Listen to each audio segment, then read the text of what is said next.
What's up, everybody? I am your host, a successful writer who thinks it's a good idea to kill off his most popular character and then go driving in a snowstorm. And that is my co-host, my number one fan, who is a bit unhinged and doesn't think I need my ankles anymore.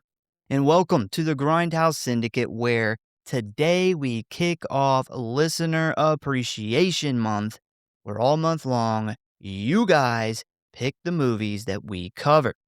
And man, I gotta say, a very different list this year from years prior. A lot of indie movies, a lot of movies that we actually haven't even seen, which makes this more exciting. But at the same time, it's a lot harder to pick just four. Yeah, this is a much different list than we've had in the past, and I've kinda chalked it up to a lot of big time listeners trying to get movies that they maybe feel like probably won't get picked, because they're smaller indie movies, but I love it, man. It kinda opens our eyes to some movies we haven't seen before, I think we might only have like three big movies. this being one of them This being too. one of them, I yeah. think this is probably tied for second with the biggest movie up there. Pretty close, yeah. So, this week we are talking about a very dark and realistic Stephen King story that gives us a glimpse into the scary side of being famous. Rob Reiner's Misery from 1990, which was picked by, I probably am going to mess your name up, Gaz McColl, and he is all the way from the UK.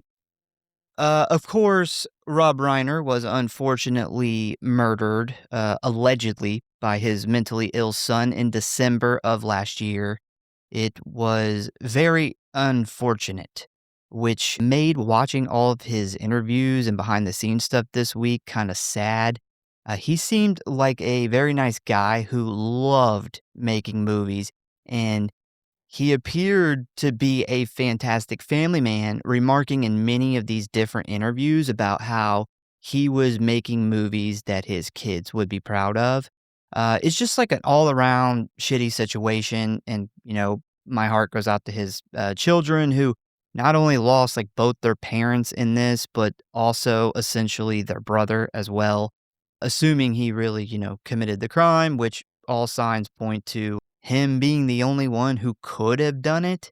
But yeah, it's really sad, and that is pretty much all we're gonna say when it comes to that situation. So rest in peace, Rob Reiner. So anyway, back to Misery.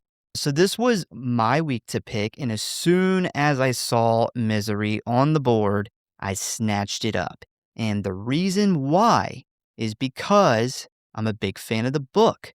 I've read the book at least twice, and I remember the first time I read it, I was actually on deployment in Iraq, and as soon as I finished it, it was like a struggle for me to get a hold of the movie over there to watch it, but I finally did, and I kind of fell in love with the movie. I'd seen the movie before, but I didn't really love the movie like I did after I read the book.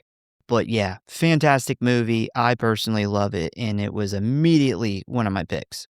Yeah, I have not read the book, but I read a lot about the book in researching this movie, so I'm glad that you've read it before, so you'll get some of the references. But man, there was some things in the book that I read that I think would have amplified this movie, man. Yeah, The book is legitimately, especially towards the end and the unraveling. There's some very, very scary things that happen. At one point, like, Annie's, like, licking this blood off of her hand, and it's just, like, super creepy, and I would have really liked to have seen some more of that side of it in this movie, but with that said, I have always thought this was a fucking fantastic movie. The first thing that comes to mind is Kathy Bates. Every yeah. time I think of this movie, this is one of those that I can't remember the first time I seen it. It just feels like a movie that I've always seen. But Kathy Bates always the first thing that comes to mind. She absolutely fucking kills it in this movie, and what I was surprised in doing research was that she didn't really have a film career or Yeah, no. much of a film career before this. I guess she was like a She's a stage theater, yeah, actor, yeah. and, as big as Kathy Bates is now, it's kinda mind-blowing that this was really her first big film. Man, she absolutely crushes it. You gotta think for your first big movie to step into a character that's as complex as this gotta be a huge undertaking. One thing about this movie that I've always liked is it is a raw look into unchecked mental illness. And, some of you have probably heard me mention this before, but I have a major interest in psychology and like sociology. Basically, the study of why people do the things they do. And this movie really combined kind of two of my, favorite things, like psychology and why humans are doing things and horror movies. But yeah, they did tone down the gore and kind of the crazy stuff from the book, which I will kind of talk a little bit about that while we go through the movie. But yeah, I am kind of stoked to finally be talking about Misery. Yeah, as many times as I've seen this movie, I actually cannot wait to get to the end of the plot part, particularly the scrapbook part of the movie, because didn't read the book. I don't have a background in that, and it really opened my eyes up to before I seen this movie as a really crazed fan with mental illness to this being a very, very, very prolific serial Yeah, killer, yeah, definitely. and that just made it that much better. All right, so with that being said, are you ready to dive back into the crazy world of Stephen King? I am ready. All right, let's do it. Hello, boys and ghouls. If you want to stay up to date on what's going on with the show, talk about or submit your movie requests, or just say die, then I got good news for you. You can always find us at one of our social media accounts or our official website at Grindhouse.Horror.Pod.com, Facecrook at the Grindhouse Syndicate Horror Podcast, Instascam at grindhousesyndicate.horror.pod, and many gore, which you can always find links for in the show notes as always. And you know what I always say, the morgue, the merrier. So please subscribe or follow for alerts on new episodes. Now, back to the show, kiddies. Frights, camera, action. And if you really love us and don't want us to get our legs broken, give us a review. Misery is a 1990 American psychological horror thriller film directed by Rob Reiner and written by William Goldman. It stars the fantastic James Caan and Kathy Bates, with the story following famed novelist Paul Sheldon, who, after a car accident in the middle of nowhere, gets badly injured and held captive by an obsessive fan. It was produced by Castle Rock Entertainment and Nelson Entertainment. It was released on November 30th of 1990, had a budget of $20 million, and a box office of $61.3 million. So, we are all familiar with Stephen King books that get adapted into films. Sometimes they're not great, especially if you're a fan of the book, and sometimes they greatly exceed our expectations. And for this very reason, Stephen King decided not to sell the film rights away to his personal favorite book, Misery from 1987. But as we know, he did eventually put this story on the screen. But it was only because of one man, Rob Reiner, who many people know for directing another Stephen King story, Stand By Me. That's a big one. A lot of people, not a horror movie, but kind of a American classic. Now, before all this went down, Reiner, Martin Schaefer, Andrew Scheinman, Glenn Padnick, and Alan Horn all started a production company called Castle Rock Entertainment. which of course is a fictional location from the Stephen King universe. If I remember right, I believe it's like the next town over from Derry. Yeah, I believe so, at least in the show, It's Castle like Rock. Derry, Salem's Lot, and Castle Rock are all right there in like the same area. So one day, Reiner's partner, Andrew Scheinman, was in an airport when he came across the book Misery, and he loved it, prompting him and Reiner to call up Stephen King for the film rights, but they quickly learned that King had no interest in selling the film rights because it was a very personal story to him. The reason why this was so personal to him is because it is the closest story to his real life, with Annie Wilkes being a stand in for drugs. And also because he was so known for horror stories, every time he wanted to write something different, his fan base would revolt, much like Annie does when Paul writes something other than the Misery books. Yeah, that was, something that was very interesting that I'd never looked at this movie or book in any light like that. It's not the drug part, but it being a stand-in for fans Yeah. expecting and having a certain expectation of his stories and storytelling, and anytime he wanted to shy away from what was expected, he had a ton of fans that were very upset. So King was a huge fan of Reiner's Stand By Me film, so he made a deal with the filmmaker. He would sell him the film rights only if Reiner himself directed it, which is the only reason we got a silver screen version of Misery. So once they got the green light from King, Reiner hires William Goldman to write the screenplay, which, if you don't know, Goldman is a very accomplished writer of not just screenplays, but also novels, plays. He won awards for All the President's Men, The Princess Bride, and Butch Cassidy and the Sundance Kid, amongst many other classic films and stories. The guy is like a fucking legend. Yeah, this is like last week where we were talking about Life Force not having a screenplay Yeah. or somebody accomplished who's really good at taking a story and writing a screenplay and understanding the differences between a novel and movie making. Life Force needed a guy like this to step in. Yeah, I agree. All right, so the rights are granted, Reiner's directing, and a screenplay is written. Now, it is time to find the cast and crew to shoot this thing. Now, this is where, in my opinion, Reiner really starts to shine because he had a really good idea. In order to kind of parallel the story where a famous writer is paired up with a very unfamous person, he decided to look for a recognizable actor for Paul Sheldon and an unrecognizable actor for Annie.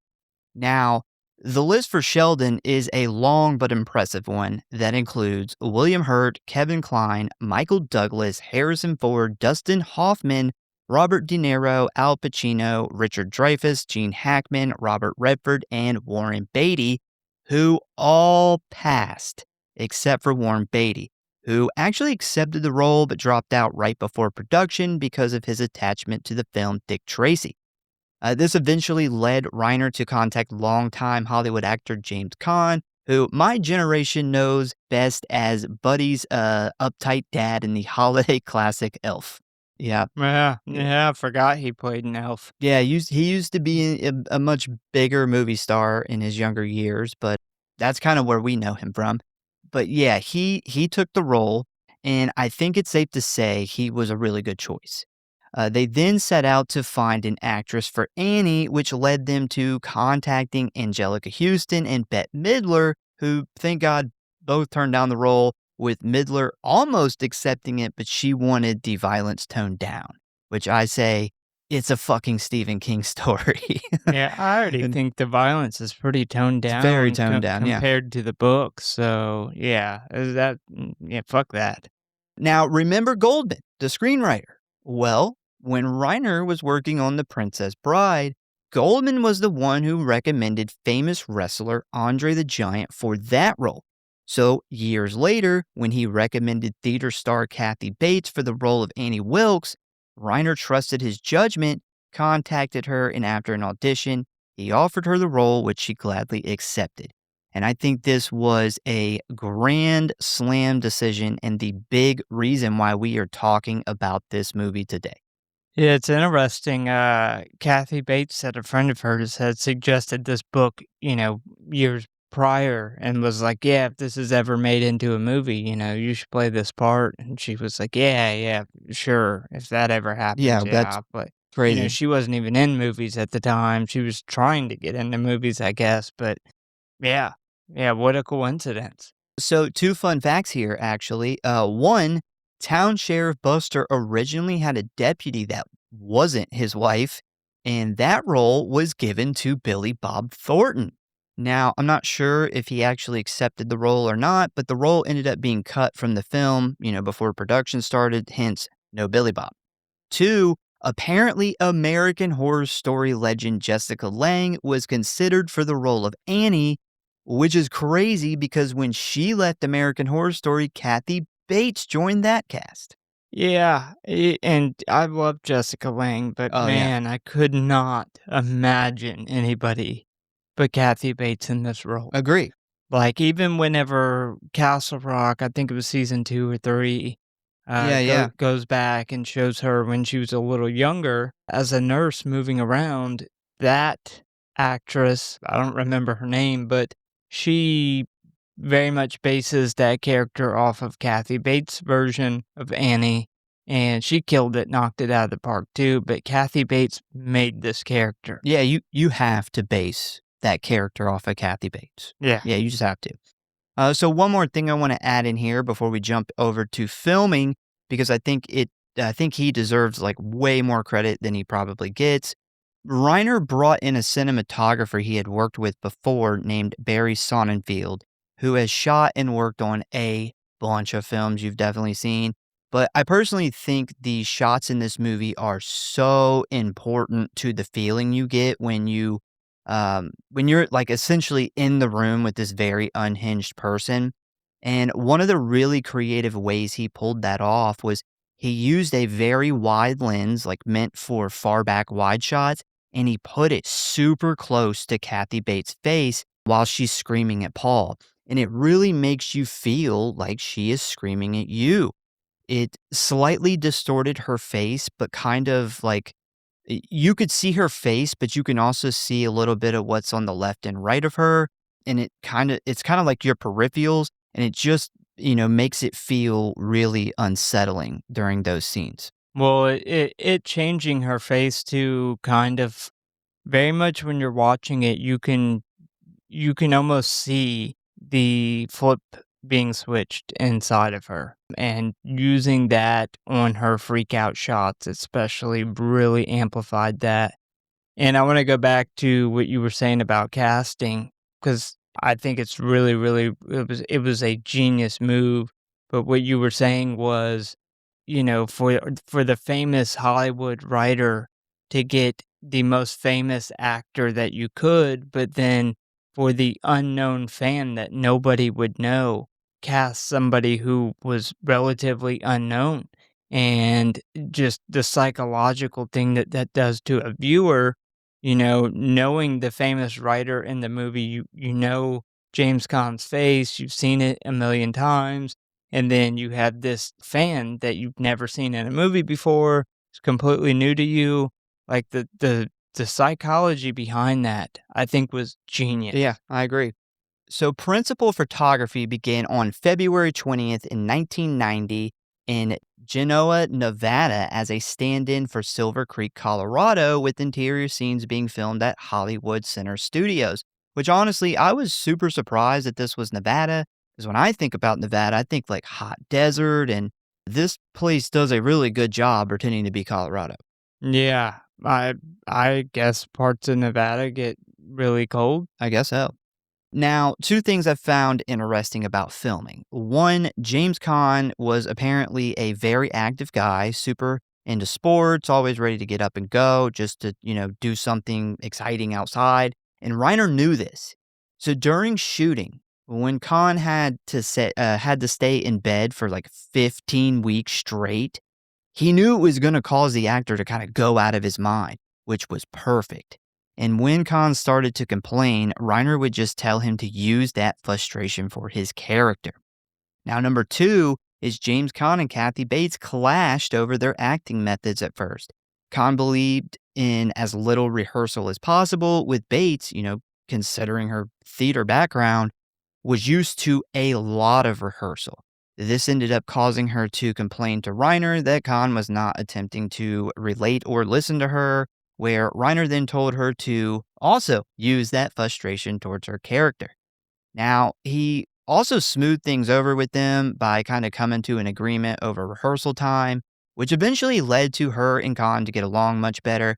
And after filming Rab, they actually became good friends in real life, leading to Bates being heartbroken when Caan passed away in 2022, where she said, quote, "Working with him in this movie was one of the best experiences in my career."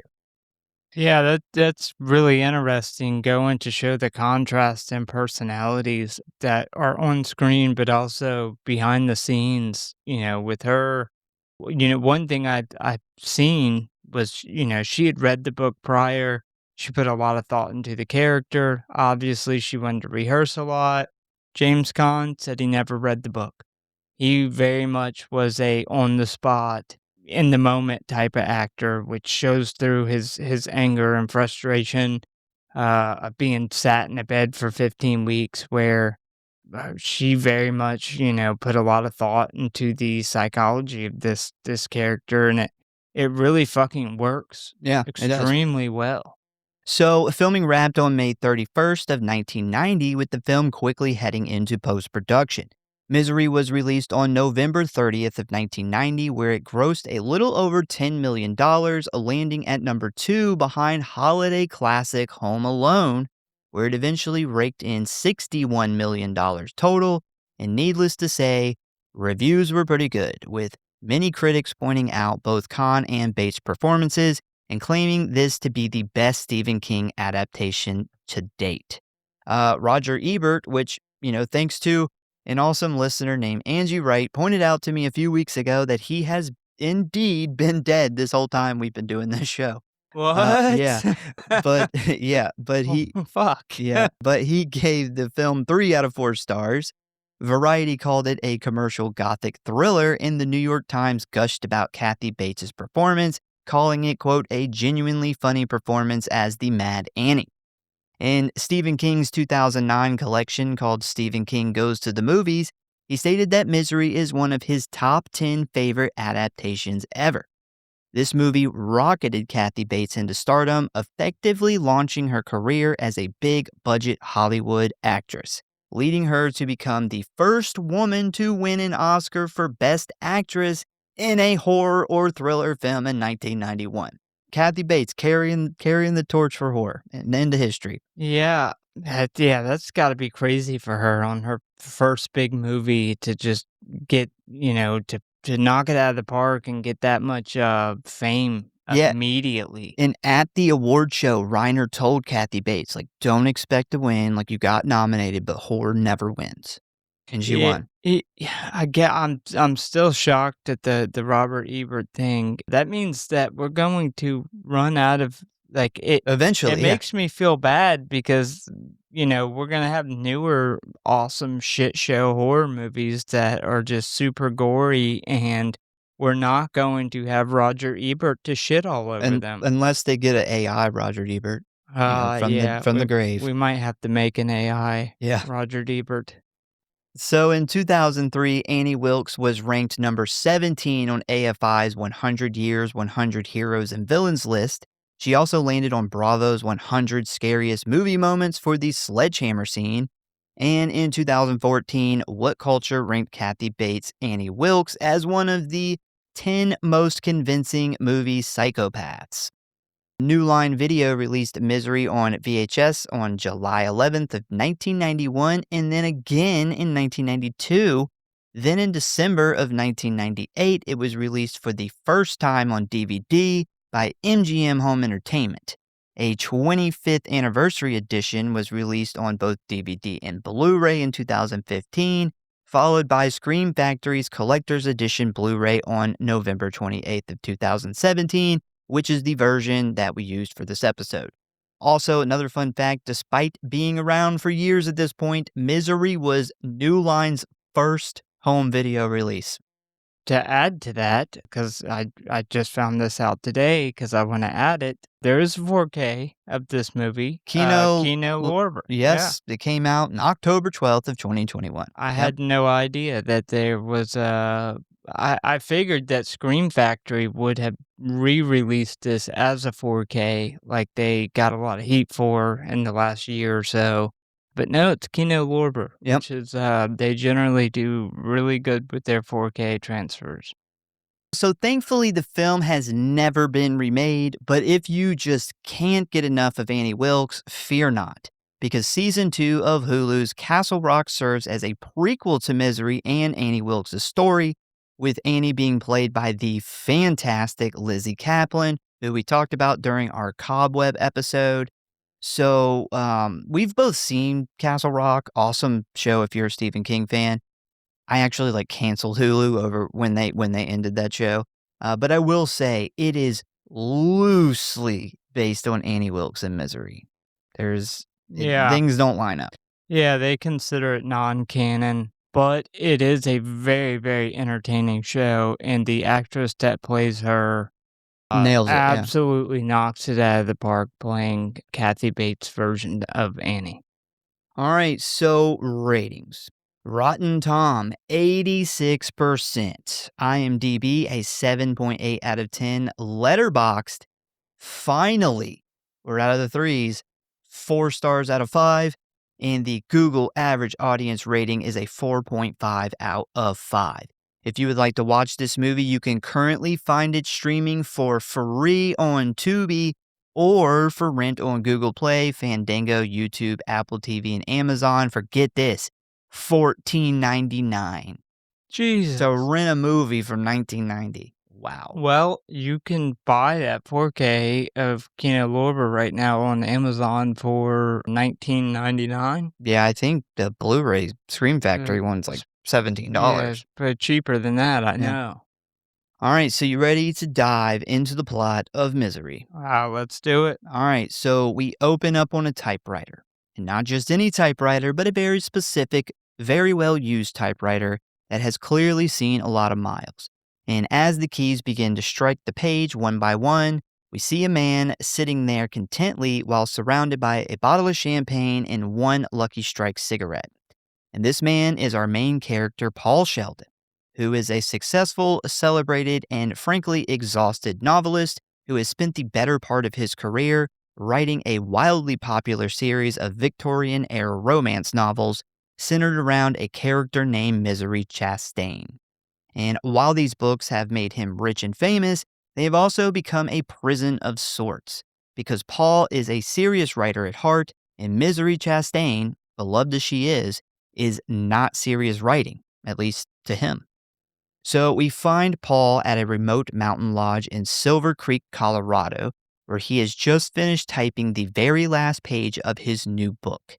And as we will find out here soon, this book is very special to him because it is the first book that is not related to his Misery book series. And speaking of Misery, the final edition of that story is set to drop in just days, where fans will be shocked to find out that Paul has killed the character off for good, having her die during childbirth, effectively ending the Misery book series and allowing him to move on to other ideas. And now that it is finally over, he can write a real book, the kind of book he has always wanted to write. And the relief and excitement on his face as he pulls that final page from the typewriter is the look of a man who has finally been set free. So Paul celebrates this freedom alone in a mountain lodge with his classic typewriter, a bottle of champagne, and a single cigarette, as he then puts the finished manuscript carefully into his worn bag and then gets in his car and starts making his way down the mountain towards his agent's office in New York City. And this is where things go wrong very quickly, because Colorado in the winter is not the kind of place you want to be making a long drive down the mountain in a snowstorm. And this particular storm that rolls in as Paul drives down this mountain is a bad one, with the visibility dropping to almost nothing and the road icing over almost immediately, which causes Paul's classic 1965 Mustang to start sliding all over the place, where it suddenly flies off the edge of the mountain, flips and rolls until finally comes to a stop upside down in the snow and ice, leaving Paul badly injured, unconscious, still gripping his worn bag containing his book. The crash is fast and brutal, leaving Paul and his car destroyed at the bottom of a Colorado mountain in the middle of a blizzard, with absolutely nobody around for miles. I actually really love the music playing until the car wrecks, and then it gets like completely silent except for the wind, and the camera just lingers on this destroyed car for a moment. I think it kind of drives home like how bad this was. I think it does something psychologically with a car accident like this. Whether you're playing music or not playing music, you hear the motor, the sound of the car, and then really loud car crash noises, and then silence. Dead silence, yep. Yep. So after the wreck, we quickly cut to a few months before as Paul meets with his agent, Miss Sindel, in her New York City office as they discuss the ending of the Misery series. And this is where we find out just how successful this book series actually is, with Miss Sindel telling him that they have already printed over 1 million copies. Despite this, Paul tells her that he's ready to move on because he has other ideas and never meant for Misery to become his life. And we get the feeling here that Paul just isn't passionate about writing Misery, and it seems like he just did it for so long because of the fame and the money. And now that he's accomplished all of that, it's time for him to move on. Yeah, and I, can see where Stephen King is kind of personal to him because you got to think, maybe if you're a writer in your first couple books, you finally get some success. It's really hard to gain traction as a writer. You have a book, it hits big, so you need money, so you write more books, kind of with the same feeling, whether that's horror or a specific genre of horror, and you finally hit a point where you're financially comfortable enough to now write about what you want. But now you have a fan base who is very much, takes the places of Anna here, who really is upset when they don't get what they, made you famous for in the first place. Yeah, yeah. And I think anybody who is some type of artist that loves creating, you love, creating a certain thing, but you do have other ideas. We had a somewhat similar situation with the show where it was like, we did the deep dives for so long, but it was like, man, let's start sprinkling some other kind of stuff in here that's not a deep dive, but it's still fun and it kind of keeps it fresh. You're not constantly doing the same thing. I think anybody who creates stuff will eventually have at least some portion of this where they want to create something a little different from time to time. We see this a lot in music. Yes. I mean, how many bands have you seen come out with their first album or two that's just fantastic? They hit big and then they make a album that's completely different. And us fans get upset. We're like, we want this. This is what, we went and paid for your albums and came to your shows for. And now you're giving us something that is completely different, sometimes even just a different genre. And, I'm guilty of that. I think we all are, of a favorite band doing that. And it really shows you kind of the other side of it, that if you're an artist, you probably, have a lot of different interests and want to try a lot of different things. Yeah, as you get older, your priorities change, your interests change. So, it makes sense. So after that, we then cut back to the wreck as we see a bloody and unconscious Paul laying against the door when suddenly a mystery person rushes over to the accident, pries the mangled metal door open, pulling Paul out and throwing him over their back, where they then carry him up the snow-covered mountain. A very disoriented Paul then wakes up 2 days later in a bedroom, still badly injured. And this is where we meet our other main character, Annie Wilkes. Annie is a large, powerful, plain looking woman in her late 40s who lives alone in a farmhouse just outside Silver Creek, where Paul has been staying while he wrote this new book. She is quiet, self sufficient, and keeps almost entirely to herself out here in the middle of nowhere. She then informs Paul about the wreck and his injuries, but when he asks why he isn't at a hospital, she tells him because of the snowstorm, the roads are now closed and the phones are down, but not to worry because she is a former nurse. And when she first starts talking to him, she speaks with a very warm tone that is completely reassuring, making him feel like he is in very good hands, almost like a mother figure. And at this point, it is very obvious Paul is still in a massive amount of pain and he needs a lot more rest to truly understand what has happened. Annie then gives him 2 pain pills called Norvals, which quickly get to work, knocking Paul out again for an unspecified amount of time.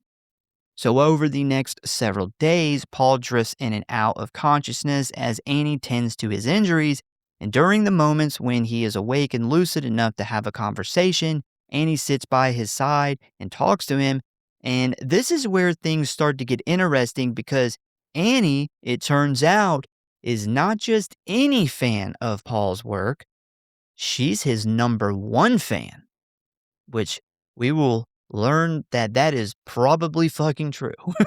Yeah, yeah, she probably 100% in this world is his number 1 fan. Yeah. I hope so. I hope this poor guy Yeah. doesn't have somebody else out Worse. there Yeah. worse than this.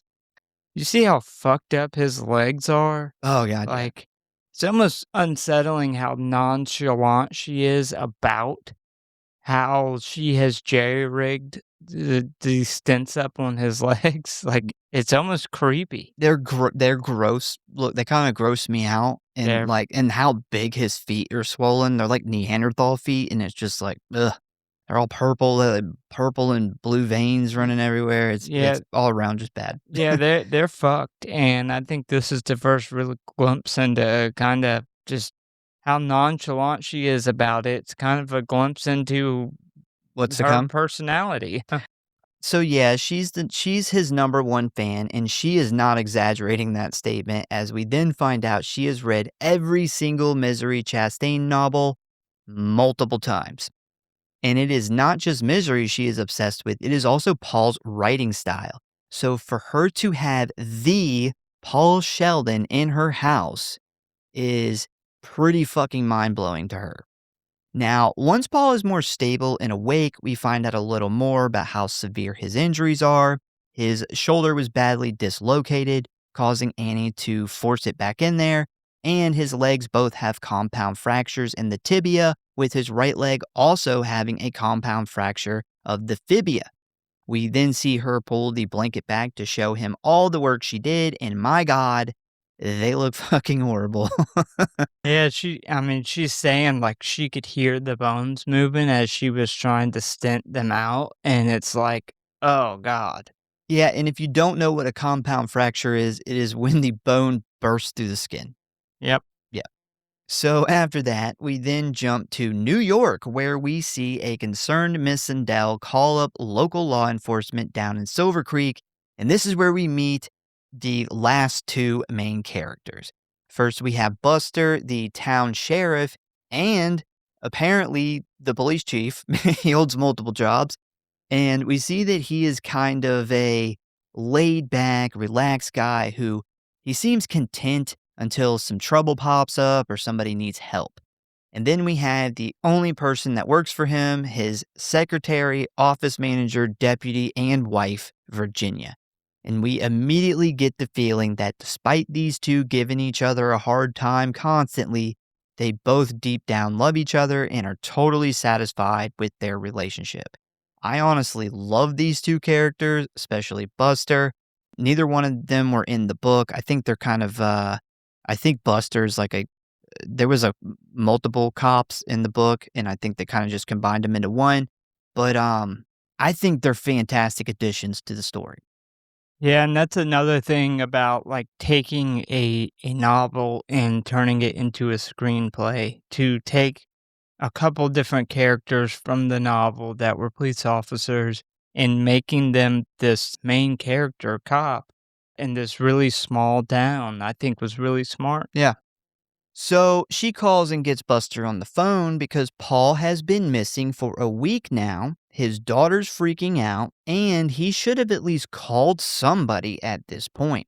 And Buster tells her that he knows who Sheldon is and he'll look into it. And once he gets off the phone, he starts thinking about the blizzard that just so happened to have occurred the same day Sheldon left Silver Creek. So while Buster looks into Sheldon's stay at the Silver Creek Lodge, we jump back over to Annie's, where we see her giving him a shave, and this is where she drops a bit of a red flag, because he mentions how lucky it was that she found him, and she gives him a little chuckle and essentially says that she knew he was staying at the lodge, she knew what day he was leaving, and she was basically following him as he drove out of town. That's fucking creepy. Especially when she tells him that she would drive over there at night and watch his room, wondering what he was doing in there. Yeah, super, super red flag when she openly admits that she would stare up at his window and imagine what he's writing in that room. While flicking her bean. Um, Don't forget yeah, that part. yeah. I love how this scene also starts out with it's a very close up of her giving him a straight razor shave. And I think it's really good foreshadowing and it's a really good metaphor for what this entire movie is, which is her essentially having his life in her hands. Oh, good call. Yeah, Yeah, good point. I thought that was really, really good cinematography starting that shot out that way. Yeah. So once she finishes up, Paul asks again about the phones. And she kind of blows this off, telling him they'll be fixed in a few days. But on her way out the room, she asks him if she can read the just finished book she pulled from the car. And considering she did save his life, Paul agrees under the condition that she tells him what she thinks. Another small but really important thing we see here is Annie has been giving Paul these pain pills at certain times of day every day. And as most of us know, those things tend to be very addictive, leaving you to go through terrible withdrawal symptoms if you miss a dose or you don't get them at all, which does come into play later on.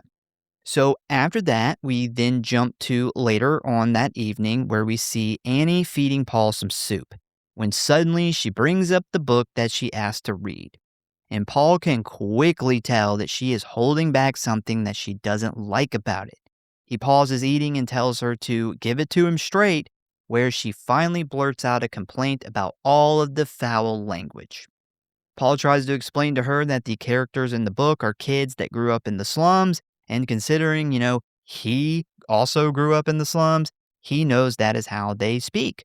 And this is the first time he sees Annie completely change gears, going from 0 to 100 in 1 second, as she immediately starts yelling at him, getting more and more amped up as she goes on, until she ends up spilling the soup on Paul's bed.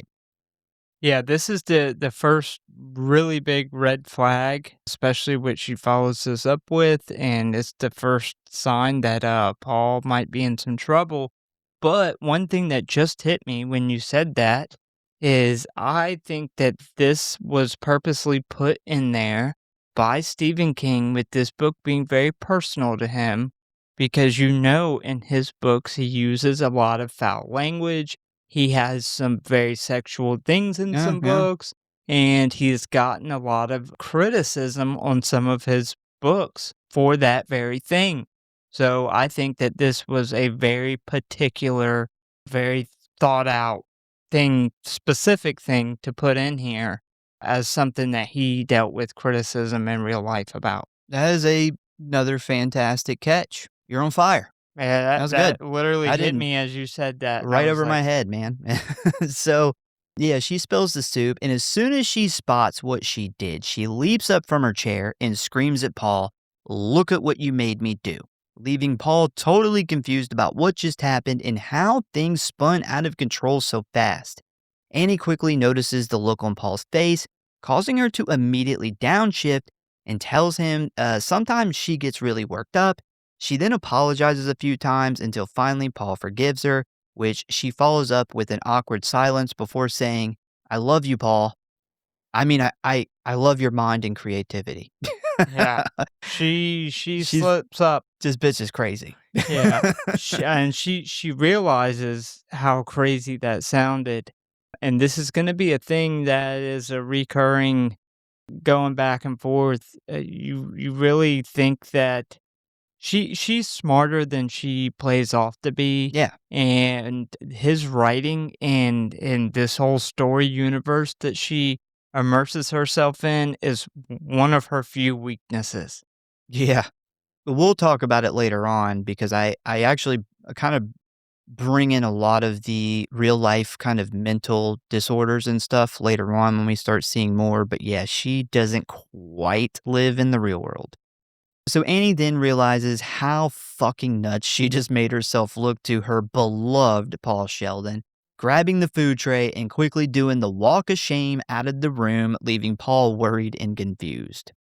The next day, we cut to Buster in Virginia driving down the same road Paul would have taken on his way out of town. I really enjoy when Virginia tries to goes to feel up Buster and he shoots her down saying, when you're in this car, you're my deputy. And she follows it up by saying, well, this deputy would rather be home under the covers with the sheriff. These two actors have fantastic chemistry and they play off each other so well. Yeah, they do. I love Buster's character Oh, as for well. sure, yeah. But they actually, one of the things they wanted these two characters to do was actually bring a little bit of humor to the movie, Yeah, they do. and they do, yeah. So anyway, while driving, Buster spots something quickly yelling for Virginia to stop the truck. They then both jump out where Buster runs over to a small broken tree on the side of the road. As he prepares to go check it out, his wife tries to convince him that it could be broken from a lot of different things that have nothing to do with the missing writer. But Buster is a die-hard lawman and has to follow every lead no matter how small or unimportant it might seem. We then see him carefully head down the steep snowy bank where he ends up falling waist deep in massive amounts of snow. And once he realizes he can't physically go any further, plus he doesn't see any more clues, he decides to head back up to the truck. And as he does that, the camera then pans to the right, revealing a snow-covered tire belonging to Paul's Mustang. Damn, You're so fucking close, man. yeah, he was right there. I gotta say though, falling waist deep in that snow, for one, I was impressed at him getting out of Yeah. that hole, and for two, that probably would have been the cutoff spot for me too. Buster damn near solved the case on his second day. Yeah. Yeah. So once Buster finishes up, he and Virginia head back to the truck. And right as he is getting back in the vehicle, a car passes them. And as the camera spins around, we see it's none other than Annie Wilkes. This is such a fantastic and super cool shot. Probably my favorite shot of the whole movie. And according to Rob Reiner, this whole idea came from cinematographer Barry Sonnenfeld. And one thing they both said about this scene is neither Buster or Annie notice each other because they're both so focused on the same person, Paul Sheldon, Yeah. and they have no idea. Yeah, that's a good point. There is specifically multiple cinematography things throughout this movie that really leave their mark. Like Yes. they're really kind of the things that you remember from this movie.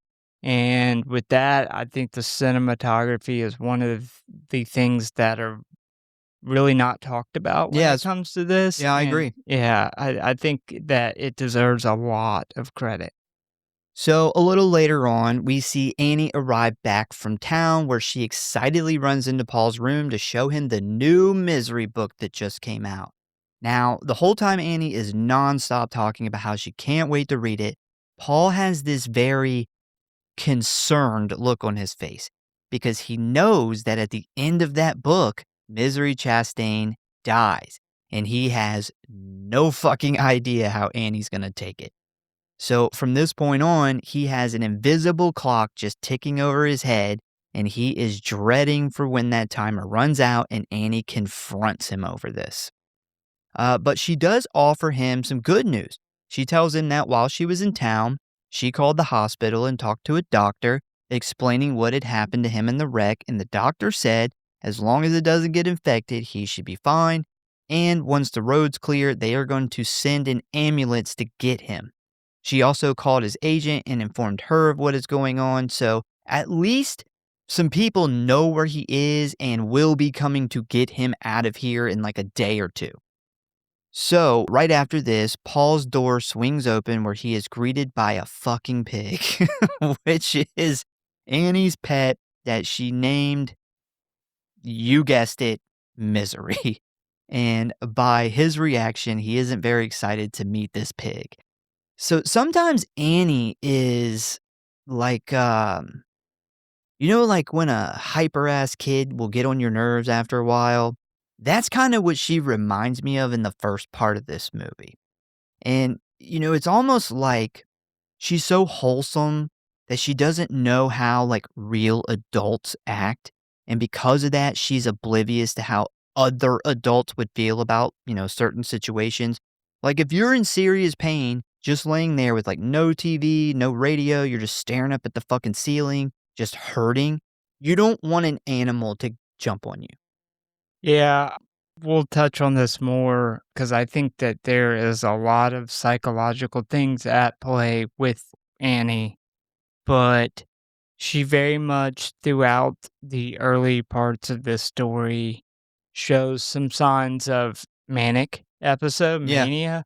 And sometimes whenever, somebody's manic, they lose sight of very obvious things of what would, bother somebody else. Or what would be, Situational awareness, yeah. yeah. And I just love how unamused he is when Yeah. this fucking pig jumps up on his bed. Part of me feels like that wasn't acting. It probably wasn't. So after that, we then cut to that evening where we find out a bit of Annie's backstory. And believe it or not, she was fucking married at some point. I don't know what kind of person would think she's wife material, but I'm sure they belong in a mental institution. But anyway, she obviously drove this guy nuts because apparently he up and left her, which sent her spiraling into a kind of depression. And her way of getting through this was working a lot in a hospital, which was pretty boring, especially the night shift. And this is where she discovers the Misery books, which caused her to forget about all her problems and get her life back on track. And the reason that this is so important is because she essentially credits Paul Sheldon for saving her life during a really hard time. So she's really putting him on a pedestal. And he fucking hates writing these books.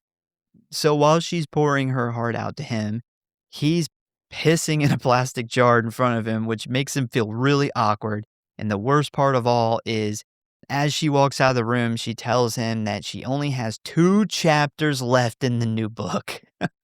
Yeah, and think about for Stephen King how many times he was approached and told, this certain book saved my life. And he's like, writing that book was the worst experience of my life. Yeah, I know he talks about like when he wrote Tommy Knockers, and he said he doesn't even remember any of that. Yeah. So Paul, who is in no position to be picky about his situation, despite how annoying Annie is, he is grateful. He is alive, he's being cared for, and Annie, despite her intensity, seems genuinely kind and generous so far. She cooks for him, she brings him his medications on time, she keeps the room warm, and she essentially fawns over him in the way that only a true devoted fan could. So Paul is uncomfortable, but he's not alarmed, at least not yet. And then she reads the last bit of the Misery book. So we then cut to later that night where we see Paul asleep in the bed when suddenly Annie walks into the room, slamming the door to wake him up. And right as he opens his eyes, he spots a deranged looking Annie standing in the shadows, leaning over him as she says, "You dirty bird, how could you? she can't be dead. And immediately, the moment Paul has been dreading for days has finally arrived. Annie has finished the book and now is feeling the pain of Misery's death. Paul quickly tells her that back in the 1800s, many women died in childbirth, but Annie's not having that bullshit, as she immediately snaps, slamming Paul's footboard and screaming repeatedly, she wants Misery and Paul murdered her. And it is at this point it becomes obvious to us that she feels like Misery is a real person and not a made-up character. And this is actually called a parasocial relationship or fictophilia. Fictophilia is kind of more on a sexual attraction to a character side, but it still falls in the same category when it comes to deep emotional bonds with someone who isn't real. And according to the University of Florida, who did a big study on this, quite a few people form attachments to fictional characters because their brain forms bonds with that character in the same way it does with real people. Other aspects of this are joy and comfort, which the person experiences when thinking, reading, watching, or daydreaming about the character, and then safe interactions, where the character offers them a safe emotional outlet, which can occur in people who are abused, especially as children. It's not considered a mental illness, and it's actually pretty common and harmless most of the time, but it can be if you already have like unchecked mental issues. And an interesting note here, this is actually where fan fiction or super fandom comes from. A really good example is like Eminem's Stan. Yeah. Yeah, Yeah. parasocial relationship. Well, I don't know if we've got to this part in the plot yet or not, but she talks about when she was a kid and she would go see they would have the show. I forgot what they were called back then. It's before TV was really big, but Yeah, the like yeah. shorts or something in the theater. Yeah. Yeah, she would go to the theater every week, and, there was an episode that ended with the car flying off the cliff, and, she went and seen the next week's episode, and he actually jumps out of the car right before it goes off the cliff, and everybody was excited, and she was pissed Yeah. because she's like, "That's not what happened." Like, that we seen the end of the last episode, and that's clearly not what happened. Like, what the fuck is wrong with all you people? So from a very young age, they show us that she has a very hard time separating fictional pop culture characters from real life. Yeah, yeah, it's we'll talk about it a little bit later on because we actually haven't got there yet, but it's basically a form of psychosis. She's slipping in and out of reality. Another thing I want to bring up though real quick is they do a camera shot in the scene when she's like shaking the footboard, and they actually do this on purpose because it's actually through the bars. You can see Paul Sheldon, and it's supposed to represent like him in jail, him in prison. Yeah, yeah, that is I actually have a note on that cinematography shot as well. And it seems like every big time climax moment of this movie where she kind of freaks out and starts to lose it, it either during or starts out with a really awesome cinematography shot that has a deeper meaning. And I just thought that was genius, man. Yeah. How much the cinematographer, and I wish I remembered his name off the top of my head, but credit to him, he actually had a lot of input on this Yeah. film. So anyway, while Annie's freaking out, slamming Paul's bed up and down while yelling that he murdered her, Paul is gritting his teeth in pain while trying to point out that he didn't murder anybody, she just died during childbirth. And this explanation just seems to anger her even more, causing her to pick up a small piece of furniture to hit Paul in the head with. But as she holds the thing high above her head, screaming, "You did it, you murdered Misery," over and over again, Paul raises his arms over his face and braces for the impact. But right as she goes to hit him, she changes her mind, slamming the small table against the wall, showering Paul with small pieces of wood. After this, Annie quickly calms down, leans in close, and says, "I thought you were good, Paul, but you're not. You're just another lying dirty birdie, and I think I shouldn't be around you for a while." She then turns to leave the room, but right before closing the door, she turns and looks at him and says, "Don't even think about anybody coming for you, because I never called them. Nobody knows you're here, and you better hope nothing happens to me, because if I die, you die." Which is fucking chilling to hear when you're helpless, laying in bed with like fucking Lieutenant Dan, you got no legs. Yeah. No Yeah. way to escape. What a classic and horrifying fucking quote. You know, this is when he realizes that he has been kidnapped. You know, not only would that be a super horrifying feeling, but he can't walk. He's stranded in the middle of nowhere. He's not quite sure where he's even at. No phone, literally under the care of a complete fucking psychopath. Prior to this, he probably could tell she was a little off Yeah, with yeah. her fandom, but his whole fucking world just crashed in on him. Yeah, imagine if somebody, like you're in trouble and somebody says, "Hey, the authorities will be coming for you soon." And then you find out in the middle of the night while they're pissed off that nobody's coming. Nobody knows you're here. There's no way for anyone to track you here. Like, fuck. Yeah, keep in mind, he doesn't even know how long he's been here Yeah. because it had been days before he fully became conscious. She had been keeping him like drugged up and knocked out. So, you know, when his publisher first calls, it had been almost a week. It had been like last Tuesday since he had left, and he was just waking up. Yeah. So, yeah, Kathy Bates, man, she delivers a 10 out of 10 performance here. Everything about this scene, in my opinion, is fantastic. But I think one of the biggest additions to this is the lighting with all the shadows and shit, man. Like, it really, like how the shadows hit her face and shit, like, it just makes it fucking better. Yeah, her busting in at night here is the first horror aspect of this movie. Yeah, yeah, that's a good point. So after that crazy ass shit, Annie storms out of the house, jumps in her car, and speeds off into the night, where we then see Paul finally let out a breath, trying to slow his heart rate some, wondering what the fuck just happened. And it is at this point where he realizes he is screwed.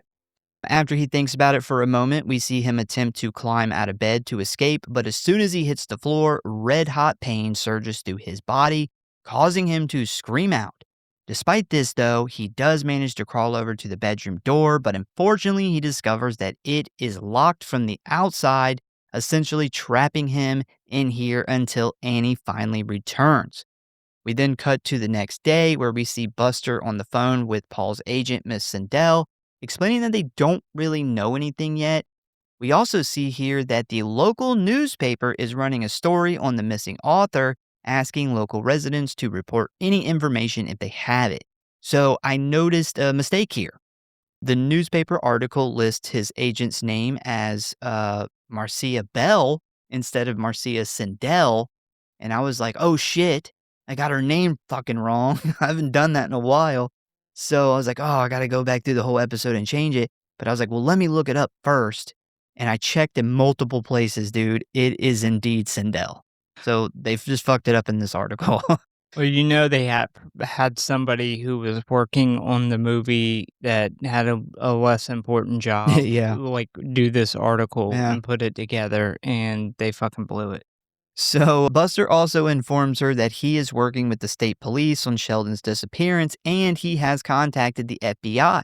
And when he hangs up, Virginia tells him that she just checked his credit card info and he hasn't used them since he checked out of the Silver Creek Lodge, which backs up Buster's theory that Sheldon died in a car accident the day of the blizzard. We then cut to Annie's house where we see that she has finally arrived back home only to find Paul asleep on the floor. But she has completely changed her tune since last night, acting totally calm and normal, even helping Paul back into bed like nothing ever happened. And this is typically the behavior of someone with bipolar disorder, borderline personality disorder, or both, because they sometimes go hand in hand. And the reason they do this is because They either have memory gaps because of severe manic episodes, extreme denial, or the more common disassociation, which is a detachment from reality or their surroundings, often making them feel as though the events happened to someone else. The extreme denial is essentially a defense mechanism to help them cope with the shame of their actions, leading them to disassociate with the situation, acting as if nothing had happened. And finally, we have just the plain old lack of insight, where a person may not believe that they are ill, causing them to view their actions and behaviors as normal, which requires no apology.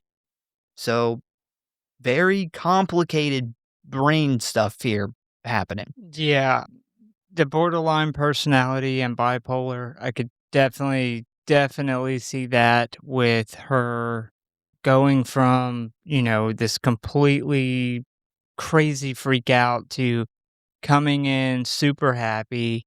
She even makes the comment, if I had a proper hospital bed, this would have never happened, which will show you how out of touch with reality she is. But I think there's another aspect to this. So we learn later on, and I'll get to it when we get to that part in the plot, but she is a lot smarter than what she leads on, Oh, of course. despite her mental illnesses. Mm-hmm. And a big part of this movie is them two kind of playing chess Yep. with each other mentally. And, we learn about some of her past actions that would take somebody extremely smart and extremely well at playing people psychologically to pull off. So we also got to take into account how much of it is her playing psychological chess and checkers. Yeah, and we also don't know really how fucking smart she really is. We definitely know that she's got some fucking IQ Yeah, to pull off what we find out later. But yeah, yeah, she's definitely is a psychopath or a sociopath, and I lean more towards sociopath, but she is a lot smarter than what she leads on. I think she purposely plays up being kind of dumb, having a lower IQ as part of her psychological manipulation, and it's what leads to her getting away with a lot of the stuff that we do end up learning about. So, yeah, it's very hard. There's a lot of things psychologically going on with her. It's very hard scene by scene to tell where she's at. yeah. Well, the good news is we will dive into that exact thing here in a little bit because I did do a lot of research of what psychologists actually think is going on with Annie Wilkes. At least from what they can actually see. So also another thing in the book, she actually leaves him during this part. She leaves him for 2 days without any food, water, or pain pills. And he goes through horrible withdrawals here, which after she returns and goes back to giving him pills again, this eventually causes him to get like even more hooked on them. And in the book, the pain pills are way more important and a much bigger part of the story, with Sheldon damn near turning into a full blown drug addict, which allows her to control him more. So once she gets him back in bed, she tells him that she has a surprise for him, but first he has to do something for her. And then she just casually throws out this line about not being able to remember everything they were asking her on the witness stand in Denver, which immediately tells us there is way more to her background than she has told Paul. But anyway, she then says that after she left last night, she asked God about him, and God told her that he delivered him to her so that she could show him the way. And this is, of course, called psychosis, which is not a disorder by itself, but more like a symptom of a disorder. And what it basically means is she has lost contact with reality by having hallucinations and or delusions, which is typically a symptom of schizophrenia, bipolar, or something similar. Yeah, this is, I think her IQ is really high until we get into fictional stories and things, and now she has her favorite author of her, favorite set of books in front of her, and in that sight, I think she really starts to lose sight with reality, whereas outside of her fascination with this pop culture thing, when you take that aside, she is actually a really smart person. Well, I do know with things like bipolar 1 and 2, maybe with schizophrenia, I'm not sure. I know like BPD, it's all about routine. And the moment routine, like something new is added, it causes essentially their brain to start going haywire with whatever disorder they have. And Paul, Causes manic episodes, well, yeah, definitely that's it. causes extreme mania. Well, that's just in bipolar, but this is kind of like a couple different things. But essentially, Paul being here all of a sudden and she's taking care of him, it has thrown off her day to day. Yeah. So that's also something that's adding to this craziness. So she then brings in this old metal grill, which she places next to Paul's bed. And when she lifts the top off, he sees a pack of matches, lighter fluid, and his new book he just wrote, the one he did after he killed off Misery. And in order to move forward, she wants him to set it on fire and watch it burn, claiming he must rid the world of this filth. He tries to lie to her and tell her that there's already a bunch of copies in New York, but remember, she's his biggest fan and recounts an interview from 11 years ago where he told the reporter that he never makes a second copy because he's superstitious, totally calling his bluff. Once that fails, he then tries to make a deal with her, but it is no use as she hands him the match and tells him as long as this book exists, his mind will never be free, fearing that if he turns her down, she may freak out or even worse, kill him, causing him to reluctantly pick up the match and set the book on fire. She starts to pour gas Yep. on him, Yeah. and almost like she doesn't notice that she's doing it. It's such a weird psychological play, but it's her with her smiley face on telling him, "I will set you on fire Yeah. if you don't fucking burn This this." is exactly what she's doing. She's just putting a nice cover on that book. Yeah, that's scary. Yeah. So now, with his book on the grill, the match in his hand, and his legs covered in lighter fluid, a sad looking Paul sets the stack of paper ablaze, calling Annie to jump in excitement, believing she just saved Paul Sheldon from the grips of evil. So, this is obviously a characteristic of the mental disorder called sadism, which involves getting pleasure, enjoyment, or gratification from inflicting physical or psychological pain, suffering, or humiliation onto others, not to be confused with sexual sadism, which is like BDSM.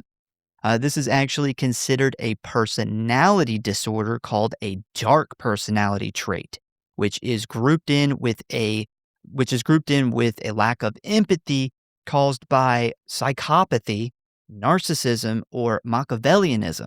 So think serial killers like Ted Bundy, John Wayne Gacy. They have these traits. Yeah, I almost don't think her excitement, though, is out of inflicting pain on him.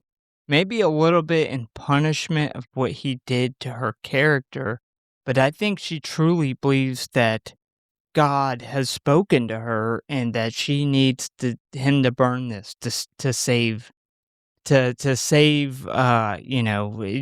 favorite character, Misery. But I do think a small part of it is because she makes him do it himself.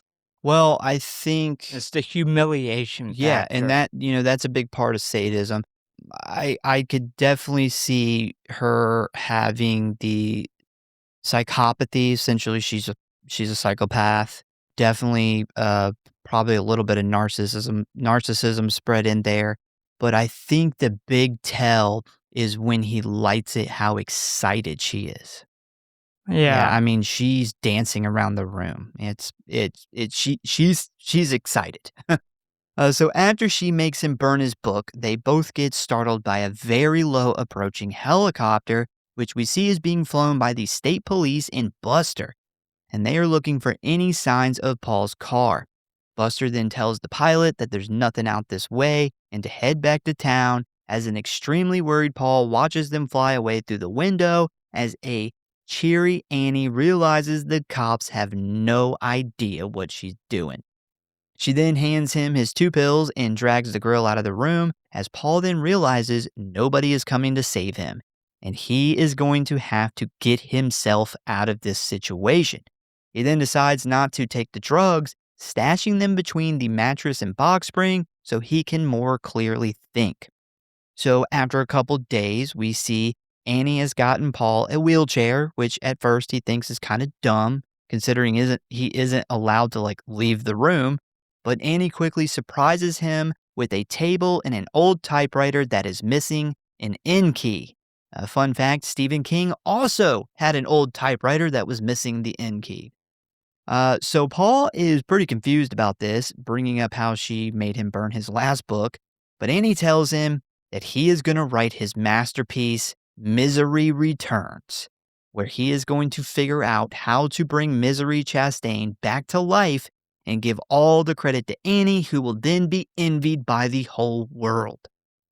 Now, as you can imagine, Paul isn't so excited about the idea of writing another Misery novel, especially considering he now has to figure out a plausible way to bring her back to life while also in a wheelchair with Annie Wilkes standing over his shoulder. Not to mention how he is still in a lot of pain because he's no longer taking the pills, and instead he's stashing them away in the mattress where he tore a hole open in the fabric. And this is kind of what you were talking about earlier, where she won't let him come up with a bullshit way to bring her back. He has to have a legitimate good idea. Yeah. And I guess the difference of the book is he gets a handle on the pills much earlier in the movie, and he kind of figures out what she's doing as far as getting him addicted. And it's something they didn't show in the movie, but I guess when he's left there on the ground, he probably realizes then that, she's keeping him, he's gonna eventually have to have these. So he's very smart in getting control of that. And now with the book, what we'll see is he will start allowing her to essentially read the story, which is him giving her an addiction. Yeah. So, Damn, that's 3 good Yeah. 3 good calls. yeah, so she starts to, he flips it back on her, He's flipped and the he's table, yeah. letting her read the book as he writes it. The turntables have turned, as Yep. Michael Scott would say. Yep. All right, so Annie then brings him 2 brand new boxes of typing paper for him to work with, but things quickly go sideways when he informs her that he can't use this paper because it's bad for smudging, forcing her to have to drive back to town for different paper, where she gets pissed off, blows up on him, and even slams the heavy box of paper onto his broken legs, causing him tremendous pain. And what's interesting here is just how fast her personality changes because of something so simple that's not really anybody's fault. And despite the fact that she's the one who bought the wrong paper, she turns it around on Paul like it's his fault.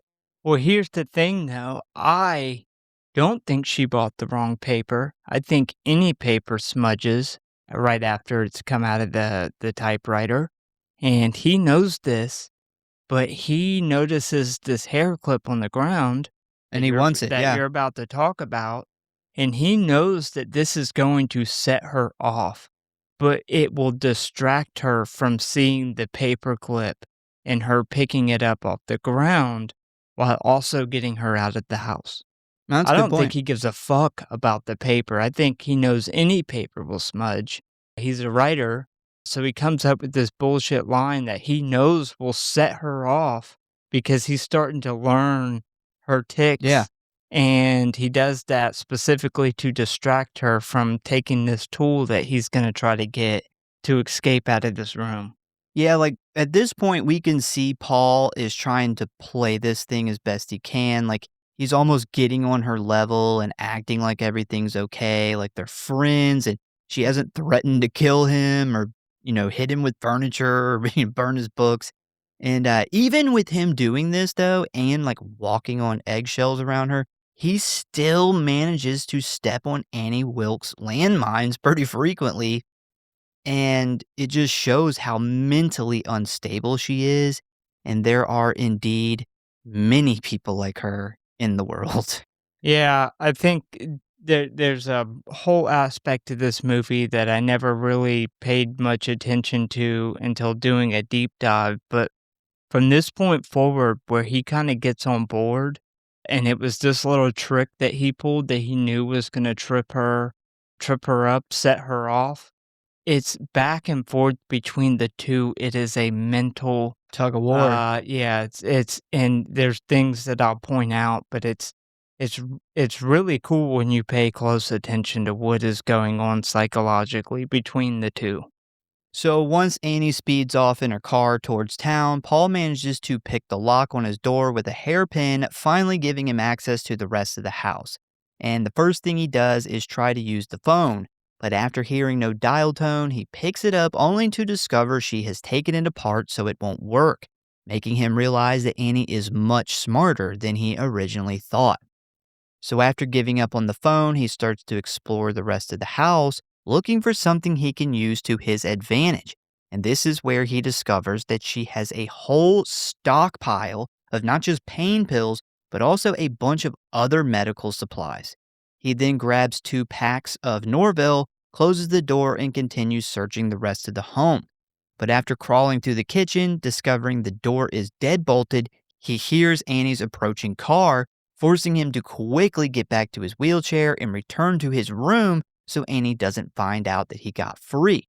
We then get this awesome back and forth between Annie getting out of the car, walking to the door, and getting in the house, while Paul races through the hallway back to his room, acting like nothing happened.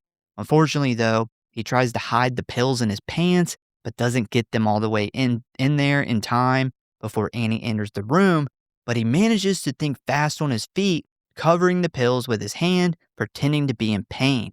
Annie then asks him why he is drenched in sweat, and he plays this off like he is in horrible pain because she didn't give him his pain pills before she left, sending him into the beginning stages of withdrawal, and she buys this. That is really smart by him on so she thinks that the pain pills are 100% working on getting him hooked. That was a really smart play on his part.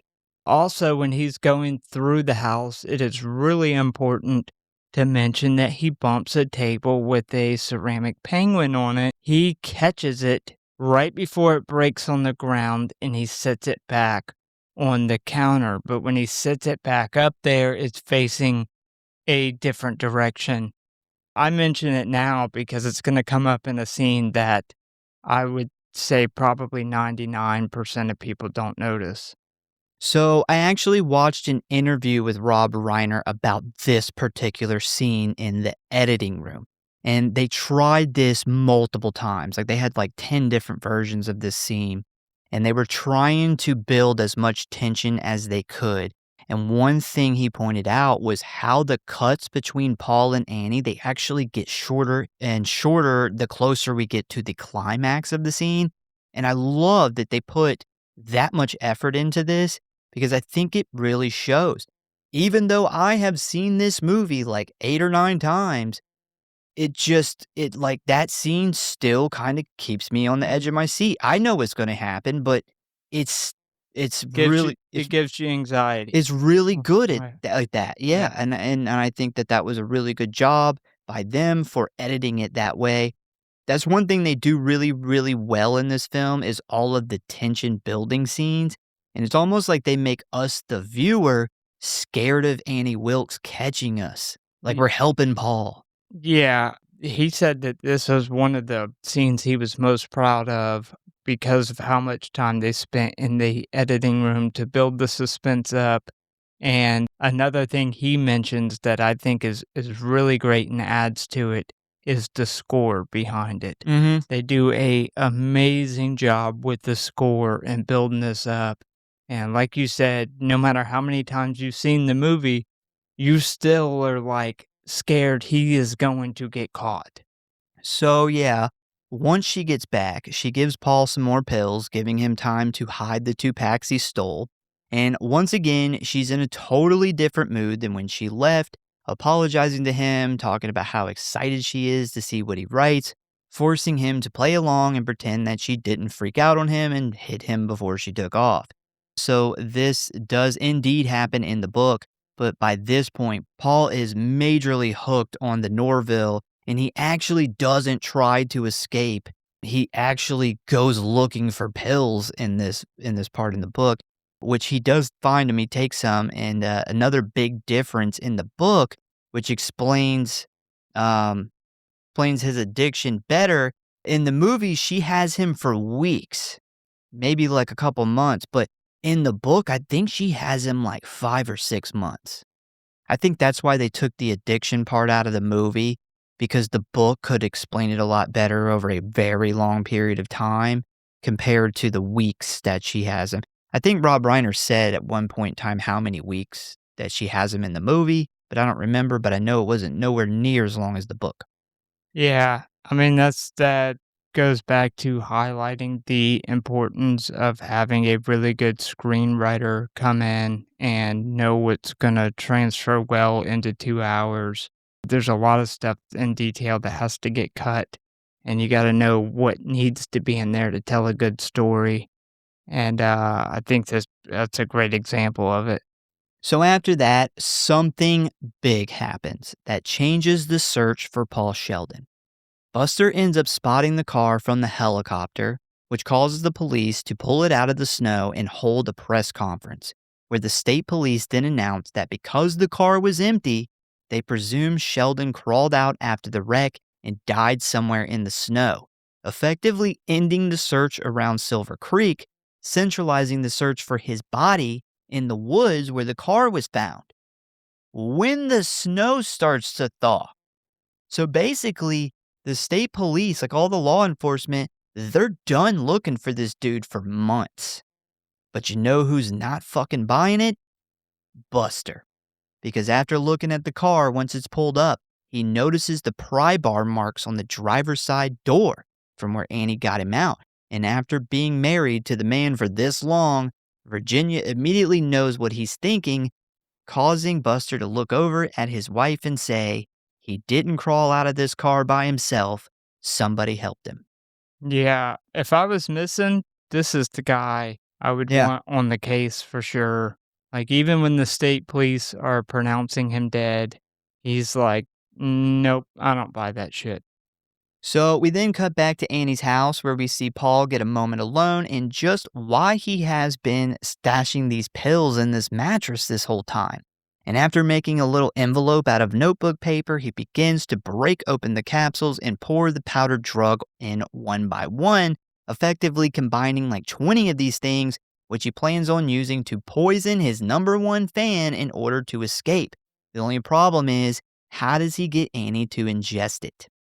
So next, we do a bit of a time jump where we see another snowstorm has occurred, covering all the trees, houses, and farm equipment in inches upon inches of snow, while Paul works hard on writing Misery Returns, with Annie making multiple corrections as she sees fit, and Paul just trying to keep her stable and happy. And just in case you're wondering how he managed to bring the character back to life, well, apparently Misery never really died. She was stung by a bee while giving birth to her baby, and because she was very allergic to bee stings, it put her in a coma, making people think she was dead. But thankfully, a new character named Gravedigger Wilkes remembered that this same thing happened to another woman like 30 years ago, so they went and dug up Misery before she really died in her coffin, essentially saving her life, and needless to say, Annie fucking loves it, calling Paul a genius. Goddamn, when she first reads the first chapter and is super excited and does that spin, I was like, Kathy Bates can act, man. Yeah, and this goes back to what I say about, he lets her read this as he's writing it and knows that this is her addiction. So now at this point, she thinks that he is addicted to these pain pills while he's not. He's really stashing them, but he has her addicted to this Story, yeah. this character that she has this hyper obsession over. So yeah, Annie is stoked for Paul to write the rest of the book, but right before she leaves the room, Paul stops her and asks her if she would be willing to have a nice dinner with him tonight to celebrate Misery's return. And Annie is shocked by this, telling him it would be an honor. Now, this is of course a trick, with Paul only doing this in order to get a chance to drug her with the Norville and hopefully escape. Right after that, we then cut over to Buster in Virginia, where we find out that Buster still hasn't given up on finding out what really happened to Paul Sheldon, and since he is currently out of leads to chase, he decides to go to the bookstore and buy all the Misery novels, hoping that it would present a clue. Now that's what I call some fucking good damn detective work right there. He's gonna read fucking 8 romance novels, hoping for a clue. So later that night, we see that Annie has prepared a somewhat fancy dinner where she actually rolls Paul's wheelchair out into the dining room so he can eat at the table. They both seem to be in a good mood, leading to Paul to pour them both a glass of red wine. But right before Annie takes a drink, Paul stops her and asks her to get some candles to help make the mood a little more, like romantic, I guess. And while she's doing that, we see Paul pull out his little package of Norville powder and mix it into her glass. But once she returns, they go to toast the glasses when suddenly Annie knocks hers over, spilling the whole thing, ruining weeks of preparation and planning by Paul, effectively leading him right back to square one when it comes to getting out of here. So I got a question for you. Do you think knocking the drink over was an accident, or do you think she suspected Paul was up to something and did it on purpose? So I know that she knocked the drink over on purpose. You can rewind this and see her do a very quick drop and purposely spill it. But if you pay close attention in this scene, the penguin has been discovered and put back the right way. Oh, She already knows that he has been out of the room. She will shed more light on this later on in the plot, but she knows at this point in the movie that he's already been out. She's discovered the penguin, and she spills the wine because she knows that he's up to no good. damn. Damn, that's a fucking. She also notices the pills missing, so that the extra pills in the closet. So she is very aware that there's a good chance that he asked about those candles to distract her. And this goes back to her very high IQ and the almost scary ability for her to play it off the way she plays it off as an accident and acts just embarrassed over it. It's so weird because I set that up for you so fucking perfectly. Yeah, this is why I brought the penguin up when it happened, because it is I knew it would get brought back up later on, but I wanted to bring it up in this scene because for me, this is proof that she purposely spills the wine out of fear that he has dosed it. Yeah, I thought she did it on purpose as well, but not for. I didn't have any solid evidence like that. I just figured she did it because she is a lot smarter than she seems. One of the reasons I think that is because what we find out about her later on would take some serious planning and smarts to get away with, like, that many times over that many years. And then also, like, organized serial killers typically have, just organized, not unorganized, but organized serial killers typically have above average IQ. The general population has an IQ of 100. Killers like Ted Bundy score around 113. Rodney Akala, which is the dating game killer, actually had an IQ of 170. Yeah. So Yeah. I think that she is very, very smart. Yeah, she is. I think she does have a really high Q. We find out like she graduates as a valedictorian. She's really smart, and this is goes back to the psychological chess that they're playing with each other. Because although she knows that he's been out, she doesn't want to tip him off to that because she wants to continue to track him escaping to see what he has planned or how he's going to try to escape.